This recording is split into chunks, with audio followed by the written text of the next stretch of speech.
Welcome to Dave's Space. This is my latest project, the sticking of a Raspberry Pi 4 into a case that is formerly an Atari 600 XL. I did not sacrifice the electronics inside of this computer. It was basically purchased as an empty case with keyboard. The guy who I got it from used to run an Atari store back in the day, and he said this is basically a series of a bunch of display models that they had in a glass case just for people to see the different models. So there was nothing sacrificed. It's just the case with the keyboard. But basically this is what I've done to it.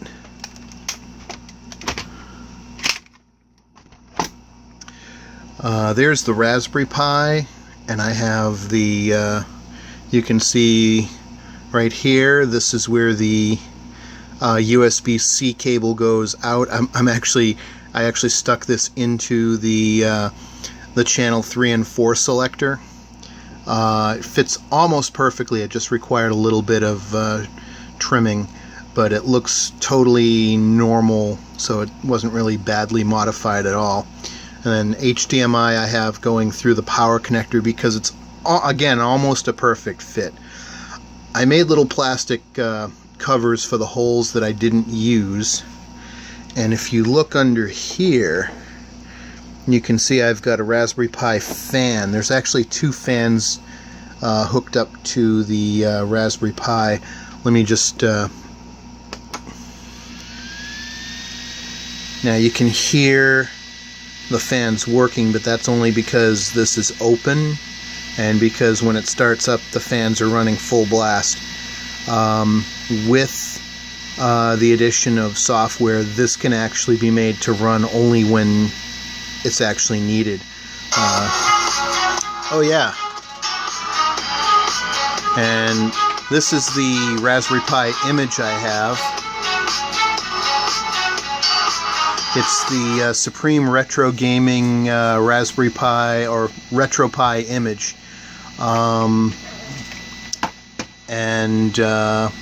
Again, this continuing on here, I got a USB adapter for the joystick ports. I haven't actually used them yet. I'm still just using this because it's convenient. Ethernet's routed through the SIO port, and I put a little piece of plastic to cover up the parts that were open. This is a USB 3 hub, which is connected to the USB 3 port on the Raspberry Pi.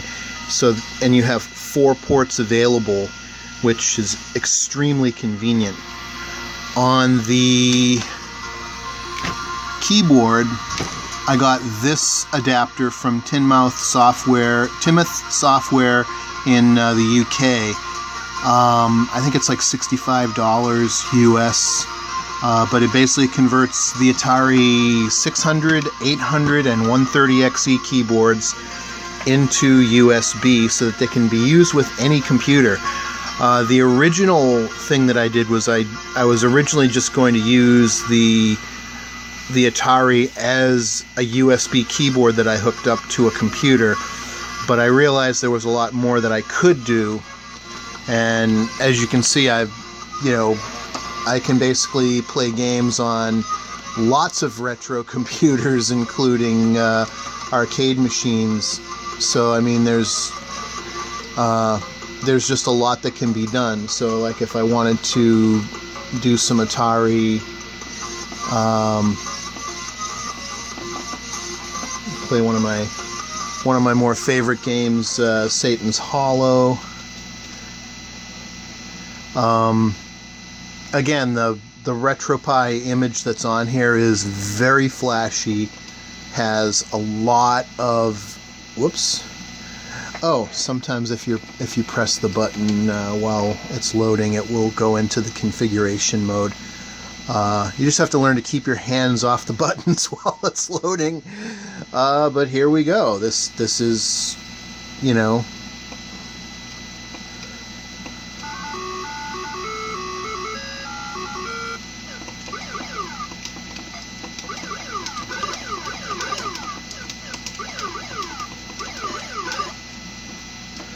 And there we go. But let me just continue this just a little bit more here. I'm gonna turn this off for now, just so that you have a just so I can finish the spiel here. These little posts came with the board. There's a couple of posts that I used for this, but I realized that it doesn't really work well because there's sort of a dip in the case. If you look here, there's like a dip where it goes down, and the little pins for these little posts don't really work because of that. So what I ended up doing was, if you take a look, I crazy glued the joystick ports in place. And I know from experience that all it takes is a little razor blade and you can just scrape those right off, if I was ever going to reverse what I've done here. It is a possibility, but I doubt it's going to happen. You can see here, a little messy. This is where I was drawing the template and everything. That it's not seen from the outside, so it doesn't matter. You can see a series of crazy glue joints that I made there. I wanted to use as little as possible. So I glued this in place here because it's actually kind of well situated in there. It fits that. It fits the parallel port perfectly. I ran the Ethernet cable to a what they call a union. It's an RJ45 joiner that lets you join two RJ45s together to make a longer cable. So basically, there's there's a port on the back here, and it goes into here. I just run I think it's a foot-long cable, but I run that into the Raspberry Pi. I basically cut the USB cables to make them shorter and thus more manageable. Basically, the cables that come with the keyboard and the joystick port converter, they're like 6-foot cables, and that really adds up to a lot of wasted, a lot of space taken up. So what I did was I cut them and made them like 11 inches long, because I figured 11 inches is actually way longer than you'll ever need. So anything inside the case on this end will be able to reach anything way over here. And I actually overestimated how much I needed, but that's good because I can change the configuration and still have plenty of cable. These posts here they're just circuit board mounts that you can get off of Amazon. I forget exactly what the specific name is called, but I just call them circuit board mounts. There are many different kinds of mounts. I've got 2 different types in my workbench, and these are just the ones that had the lowest profile on them. I mean, it raises the Raspberry Pi up just enough to be able to clear the fan. This is a 200 gigabyte SD card. I normally would use a 128 gig one, but since I wanted to add a lot more software than was on the Retropie image that I got, I decided to just go with a 200 gigabyte one. Micro HDMI cable. It just goes into.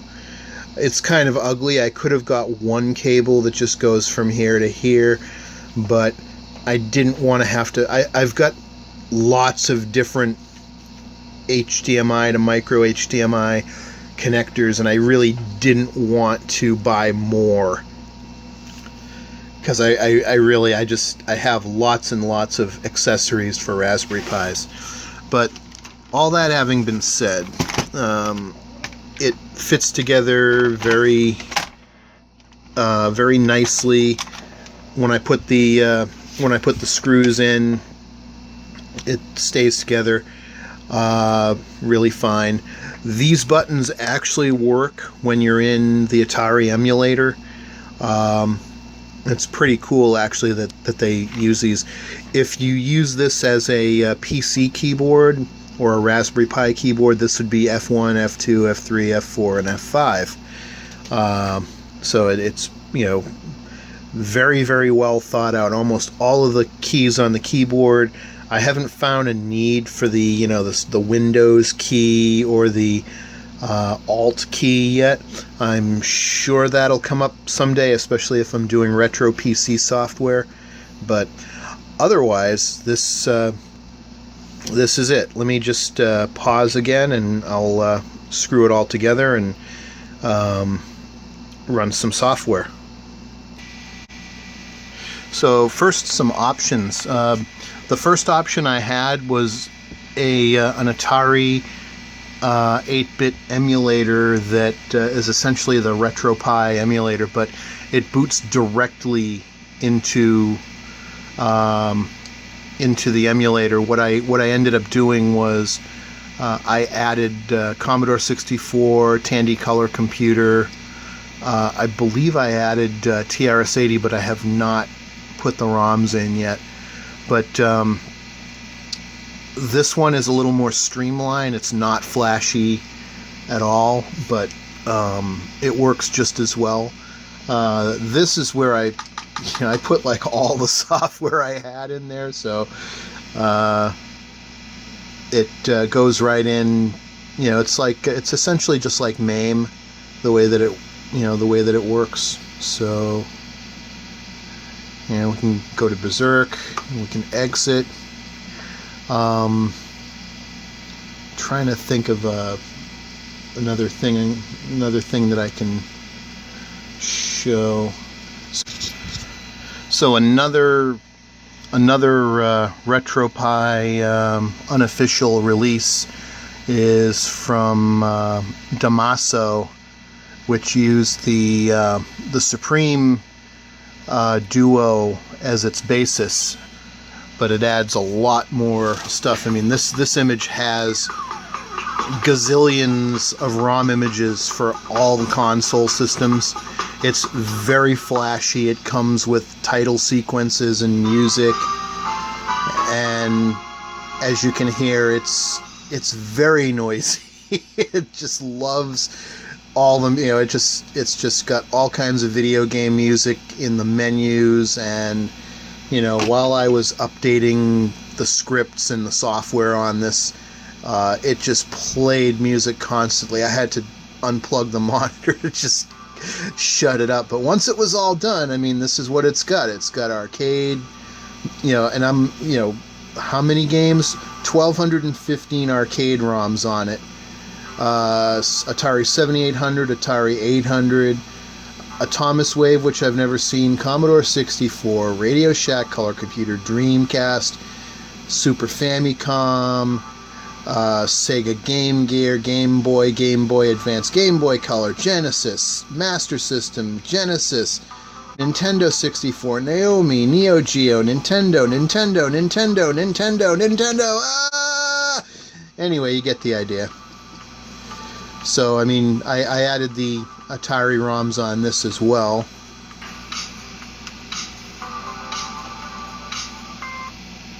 So I'm going to load up a ROM image that has like a number of, it's basically a game collection. And I'm just going to show that it's actually from the Ultimate Atari cartridge, that if I hold a button down on the controller, that it'll, here we go.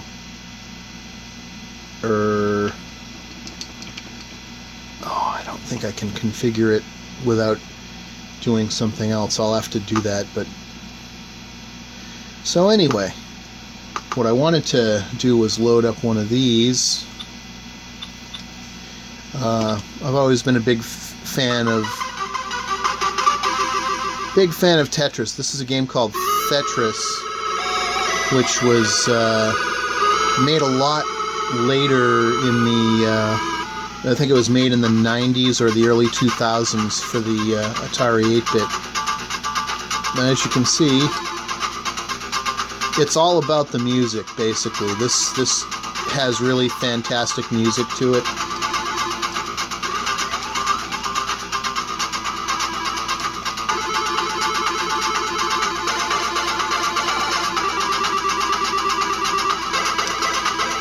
Well, you get the idea.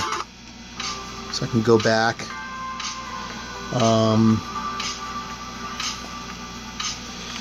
I'm using this. I'm cheating.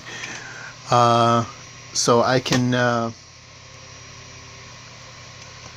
me go back here and let's see. Atari B2C.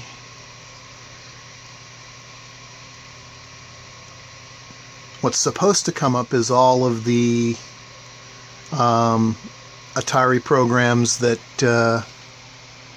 begin, here we go. Behind Jag-Eye Lines, Blue Max, Boulder Dash. That's always been a favorite of mine.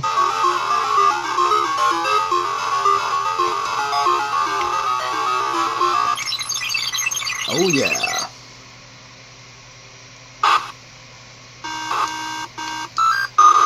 Oh, and I suck as usual. But that's okay, I just do that and we go back to the menu again. Certainly not the Empire Strikes Back, but oh yeah, I wanted to show you when I was talking about those buttons. So so let's say you've had enough and you just want to go back to programming your Atari.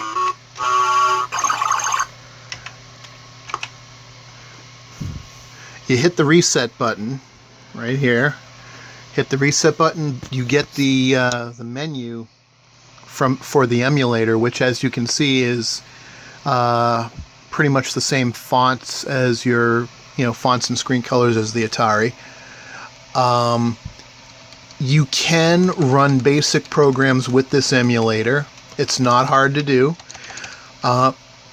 and you have a variety of options. For example, we can emulate like all the different Atari 8-bit computers, from the 400 to the XEGS, which was that game system that was built upon the Atari 800 technology. But we can do a 1200, we can do a 600, we can do a 130XE. The great thing about this emulator is you also have some other juicy options. Let me show you in a sec. So I've done a little configuring here, but as you look, these are all the memory options, and with the Atari 130XE, you had 128K of RAM. There was also for people who bought aftermarket add-ons, you could have gone with a 192K, 320K, 576K, all the way up to that wonderful 1 megabyte, upgrade. You can emulate almost all of these things on it, which that's just this one emulator too. I haven't played with the other emulators, but if I wanted to do, say, basic programming, you have, let me you have a variety. You can use, this is because depending on which of the Atari models you choose, you saw that I can have revision C basic, but that's because it's the 130XE. Let's say I wanted to go down to the 400 and let's see what options are available. I guess it is just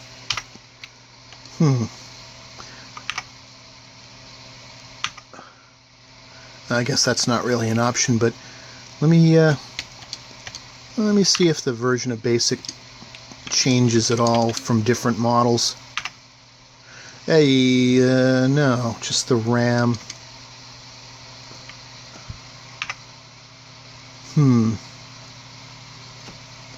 Yeah, so I guess that's something not worth pursuing as far as the video goes, but we can do NTSC, we can do PAL, all these options, and that's, you know, that's Retropie. Again, I've put everything in here, so I've basically got a working Atari. You know, I've got an Atari keyboard that I can use to drive my Raspberry Pi. I can add a mouse, and I can just use this as a Raspberry Pi by changing the SD card.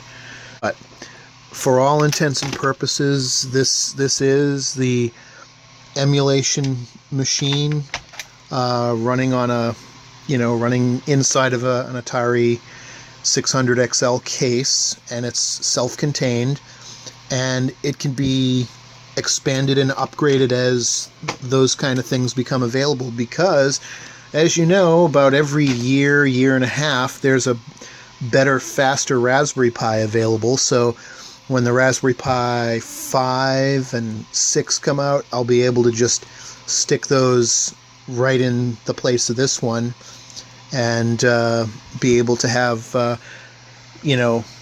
a much faster emulation experience and maybe better software. Other than that, there it is. It's the Raspberry Pi Atari emulator inside of an Atari case. Brought to you by Dave Space. You can click like and subscribe if you want. I do these once in a while. I do have work to do, so I can't always be making new videos, but this is, and plus it's like serious hobby time between builds like this.